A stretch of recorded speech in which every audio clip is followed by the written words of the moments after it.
Dhoot Transmission is coming out with an IPO of about 3000 crore rupees. It makes wiring harnesses. Think of these harnesses as a vehicle's entire electrical nervous system. So these distribute power and signal to the battery and then the electronic control unit, which is basically the vehicle's brain. Sensors, lights, the starter, everything. And Dhoot isn't a small player here. It holds over 41% combined market share in India's two-wheeler and three-wheeler wiring harness market. Now Vaibhav, what is driving growth of this company? Mukul, the wiring harness market in India, specifically for two-wheelers, is only growing at 14 to 16% CAGR, expected till FY31. But more importantly, the EV sub-segment within that is growing at 40% CAGR. And we all know that the EV penetration is expected to quadruple by FY31. Of course, these are few details, but you have to watch the complete analysis, including the financials, business model, valuations, and risks also. And if you have not subscribed to this channel, do subscribe, press the bell icon so that you don't miss the next IPO analysis. So Dhoot Transmission was incorporated way back in 1998 in Aurangabad in Maharashtra itself, and since then they acquired a lot of companies within India and outside of India.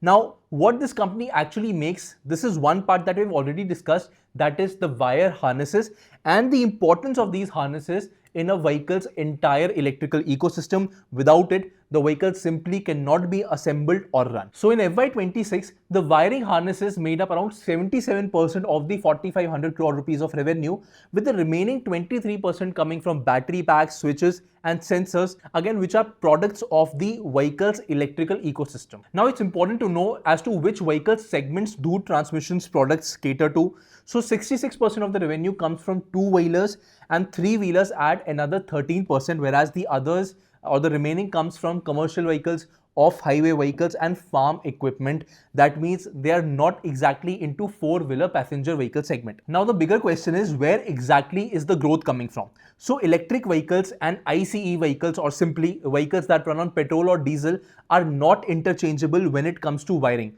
So a regular ICE two-wheeler just needs one low voltage harness, whereas if we talk about an electric vehicle two-wheeler, it needs two. One is the same low voltage harness for auxiliaries such as stereos, plus an entirely separate high voltage harness for the battery, motor and inverter, and it should also ensure that it manages heat and any kind of interference. Now the result of that is that an electric vehicle two-wheeler needs approximately 2 to 2.5 times the wiring content by value of an equivalent petrol diesel vehicle. Now what that means is that as India's electric vehicle mix grows, Dhoot's revenue per vehicle also grows with it. And that's exactly the kind of hidden tailwind where one simple shift in an industry quietly compounds the company's revenue, not only in terms of volume but in terms of value as well. And spotting these kind of effects is what separates a surface level reading from genuine investment thesis. So if you want to build that skill for your own stocks and mutual fund picks on how to select them, allocate them and rebalance them at the right time, do attend our next free webinar hosted by Assetyogi Mr. Mukul Malik. The registration link is in the description below. Now let's talk about the moat here. Over here you'll understand why their business is genuinely sticky. So Dhoot already has a 25 years of OEM specific qualification experience. OEM or original equipment manufacturer means its customers like Bajaj, Honda, Royal Enfield. With them, they also have an average customer relationship of around 13 years and importantly, zero losses amongst its top 5 customers in the last 3 years. And more importantly, the OEM owned manufacturing documentation, which basically decides the quality, specification, design of their products, actually sits inside Dhoot's 22 plants, which makes switching suppliers costly and slow for any of their customers or OEMs that may want to leave. And add to that, 19 of those plants are actually located right next to the OEM manufacturing clusters like Aurangabad, Chakan, Hosar, Manesar, where most of these two-wheelers and three-wheelers are manufactured, basically cutting them in the logistics times and cost. Now, this combination is exactly why Dhoot holds a 41% combined market share in India's two-wheeler and three-wheeler wiring harness market and over 70% market share in three-wheelers alone, which is again, the three-wheelers are dominated by Bajaj in India. However, the flip side to it is that the customer concentration also becomes real because The top 10 customers make up nearly 81% of the revenue, but importantly, Bajaj Auto alone contributed to around 32% of the revenue. Now, finally coming on to their installed capacity, it has grown over 34% in the last 2 years. And importantly, the utilization has also actually improved to about 81% in FY26. It kind of dipped in FY25 because the new plants had come online. Now, let's talk about financials. So you can see in FY24 to FY26, the revenue grew by around 2800 crore rupees to 4500 crore rupees. Importantly, the revenue growth rate from FY25 to 26 was quite significant. And that also corroborates the fact that company had ramped up in capacity and also increased the utilization.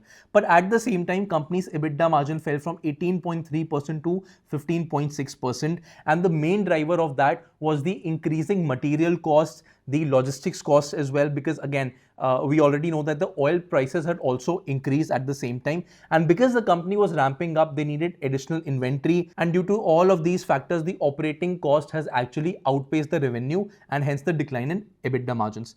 Now, if we add to that the depreciation as well as the interest expense, all of these things actually show up sharply in their profit. Their PAT had only grown by 12%, whereas the income had grown by 30% approximately.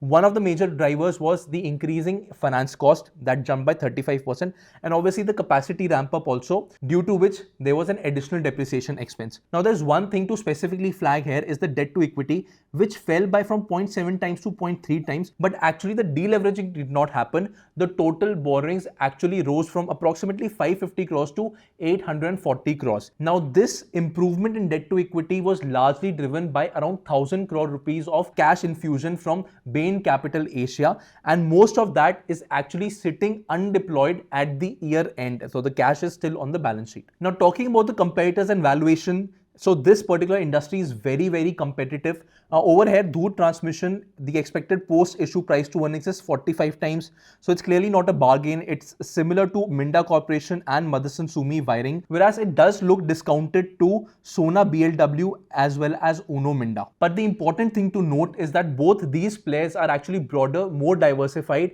and are higher growth franchisees also operating on better margins despite being at a higher scale than Dhoot Transmission. Another important thing to note is that the capital infusion that we talked about, that represents nearly 90% uplift in the price to earnings over what Bain Capital had paid for in March 2026.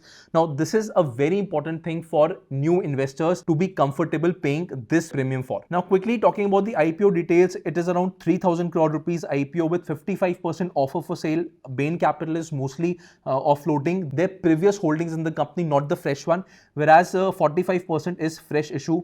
Now, of that 1400 crore rupees, around 465 crore rupees is earmarked for debt repayment, which will cut the debt by more than 50% over here.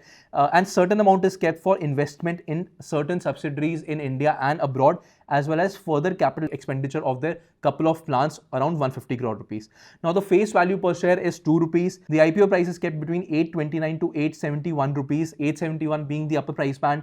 One lot will have 17 shares. The minimum maximum investment is right there on your screen for a retail investor, and the post-issue market cap is expected to be 17,800 crore rupees. So kind of a small cap share, but at the upper end of the spectrum. So the offer is opening on 10th of August 2026, but closes on 12th August 2026.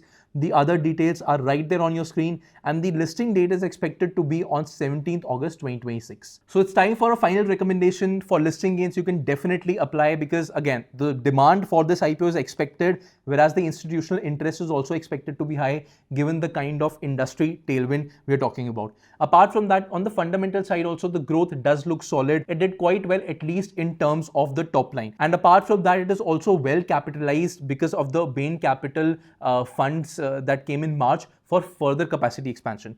However, there are certain risks as well, and even though the valuations do look moderate, their margins have been declining for the reasons that we talked about.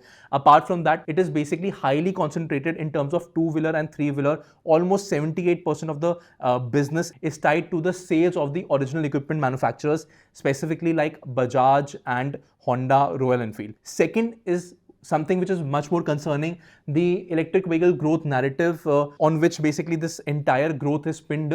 So that has actually fallen from 25% to 24%, even though the two-wheeler, three-wheeler electrification is on the rise. And apart from that, they also have import dependency specifically from China, UK and Europe for certain electronic parts like ICs and sensors. So friends, are you planning to invest in this auto components player? Do let us know your decision in the comments below. If you found this video useful, do like and share with your friends and family. And if you haven't already subscribed to Assetyogi Wealth yet, go ahead and subscribe, because we have started to put out regular insightful finance content like this here.